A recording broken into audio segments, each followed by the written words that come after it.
तर फायनली माझा final look असा होता आणि मी सुंदर असं आवरलेलं. तर हॅलो गाईज, मी कोमल आणि स्वागत आहे तुमचं माझ्या एका नवीन मिनी व्लॉगमध्ये. आणि मी मस्त असं कारमध्ये बसले आणि अक्षदाकडे जाण्यासाठी निघाले. जे की अक्षदाचं एक काम होतं, तर तिथे गेले. लोकेशनला पोहोचले. मीच आधी पोहोचलेली, मॅडम तर निवांत VIP आल्या, कारण की आज दिवस त्यांचा होता. सो आम्ही मस्त अक्षदासाठी गाडी घेतली. त्या दिवशी मी जे शोरूमला गेल्याचं फुटेज दाखवलेलं, सो ते हेच होतं. गाडी बुक करण्यासाठी आम्ही गेलेलो. सो अक्षदाच्या आयुष्यातील एक सुंदर असा क्षण होता. पण थोड्याच वेळासाठी आम्ही तिला लगेच गाडीवरनं हाकलवलं आणि ती तिच्या दाजींच्या गाडीवर बसली आणि तिच्या गाडीवरती मी आणि तिचा भाऊ. आणि घरी गेलो तर तिच्या बहिणीसाठी पण एक सरप्राईज होतं. मस्त गाडीच्या डिक्कीमध्ये मोबाईल ठेवलेला. आणि त्या दिवशी मी जे व्लॉगमध्ये बोलले मी मोबाईल घेतलाय, तो हिच्याचसाठी होता. पण आपले व्लॉग्स ती पण बघते आणि तिला कळू नाही म्हणून मी थोडंसं खोटं बोलले, तर त्यासाठी सॉरी. आणि ती खूप इमोशनल झाली, कारण की बारक्या बहिणीने तिला गिफ्ट दिलं म्हणून. आणि अक्षदा खूप छान पोरगी आहे, म्हणजे ती तिच्या स्वतःच्या हिमतीवरती बऱ्याच गोष्टी करत असते. मागे पण तिने स्वतःला आयफोन घेतला, नंतर तिच्या भावाला तिने मोबाईल घेतला, आता तिच्या सिस्टरसाठी घेतला, प्लस गाडी घेतली. आणि नंतर आम्ही जॉबवरती पण गेलो, सगळ्यांना पेढे दिले, गाडी वगैरे दाखवली आणि म्हटलं आता गाडी घेऊन देवदर्शनाला जाऊ. तर आम्ही मस्त असं वाघजाई मंदिरमध्ये गेलो आणि तिथे पूजा वगैरे केली, दर्शन वगैरे केलं छानपैकी मस्त.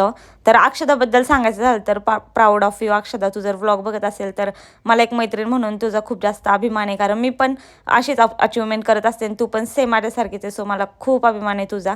आणि अशीच पुढे जा, लवकरच तुझ्याकडे 4 व्हीलर पण येऊ आणि खूप चांगला साथीदार पण तुला मिळो, अशी सदिच्छा मी इथे देवीचरणी अर्पण करते. आणि तुझ्या ब्राईट फ्युचरसाठी तुला ऑल द बेस्ट. आणि ह्या मंदिर परिसर आहे, म्हटलं चला तुमच्यासोबत शेअर करू. डिकमाळ वगैरे खूप सुंदर होती. नंतर ना आमचं जेवायला जायचं ठरलं, तर आता खोपोलीत गेलोय तर म्हटलं चला गगनगिरी महाराजांच्या मठात पण जाऊन येऊया. तर मठामध्ये पण गेलो. आज मठामध्ये खूप जास्त गर्दी होती. एरवी आम्ही जात होतो, पूर्ण मठ एकदम शांत असतो, पण आज गर्दी होती. तर म्हटलं पण ठीक आहे, आता गेलो तर मग शूट वगैरे केलं. तिथे प्रसाद वगैरे पण चालू होता, पण आम्हाला लाईनला लागून गर्दीमध्ये जास्त आवडत नाही खायला, म्हणून मग आम्ही इथं दर्शन वगैरे घेतलं. आणि नंतर आम्ही दुसरीकडे जेवायला जाणार होतो, ते तुम्हाला कळेलच. आणि नेहमी इथे पाणी असतं, पण नेमकं आज पाणी पण नव्हतं. तर मठाच्या बाहेर असं खायला प्यायला बरंच काय काय गोष्टी असतात, थोड्याशा कॉस्टली आहे, पण ठीक आहे, बाहेर गेल्यावरती तेवढं तर चालतंच. आणि मॅगी वगैरे बरंच काही. तर आम्ही फायनली इथे समर्थला आलेलो जेवायला. खोपोली म्हटलं की समर्थ हे नाव पहिलं आपल्या डोळ्यांसमोर येतं. आणि तिथे हे सुंदर असं आर्टिफिशियल झाड आणि पिंड बनवलेली, ते खूप आवडलं आम्हाला बघून.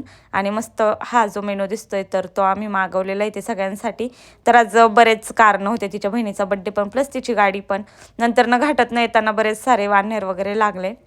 नंतर शिंगरोबाचं मंदिर लागलं. जाताना आम्ही चुकीच्या रस्त्यानं गेलो, ॲक्च्युली रॉंग साईडने. पोलीस आलेला आडवा, पण आम्ही गेलो त्याला कट मारून. येता येता आपलं आयशाविला लागतं, तर इथं थांबणं मस्ट आहे. माझं आणि आयशाविलाचं काय माहिती आहे की वेगळंच बॉन्ड तयार झालं असं मला वाटतं. सो मी तिथं गेले, थोडंसं शूट केलं आणि अक्षताच्या डोळ्यातच पाणी आलं, तर ती किरकिर करत होती माझ्या मागं. मला एकच मैत्रिणी ये बाहेर, पण मी ऐकतच नव्हते, कारण की मी रात्री जाऊन एवढी डेअरिंग करते, तर दिवसा तर मग मला जास्तच उत आला होता. सो हे बघा, तुम्ही बघू शकता इथं ती खूप घाबरली होती आणि मी मस्त नाही का एन्जॉय करत होते, कारण मला रील काढायची एक मस्त म्हणून. तर असं काहीच. आणि तिथे पण आज बऱ्याचपैकी गर्दी होती आणि काय काय मुलं बघा बघा असे येऊन करतात. हा व्लॉग करत होता एक पोरगा, तर ह्यानेच त्या गाडीची एवढी घाण अवस्था झाली असं काहीसं करून. इज्जतीत येऊन तुम्ही फोटो यार काढून निघून जाऊ शकता, एवढी सुंदर गाडी, पण पूर्ण इन्फ्लुएन्सर लोकांनी वाट लावली. पण ठीक आहे. नंतर अक्षदाने मला कारला फाट्यावरती सोडलं आणि मी हायवेनं घरी आले. सो मी खूप दमले होते. So that's it for today. आणि आय होप तुम्हाला आजचा व्लॉग आवडला असेल. So please like, share and subscribe.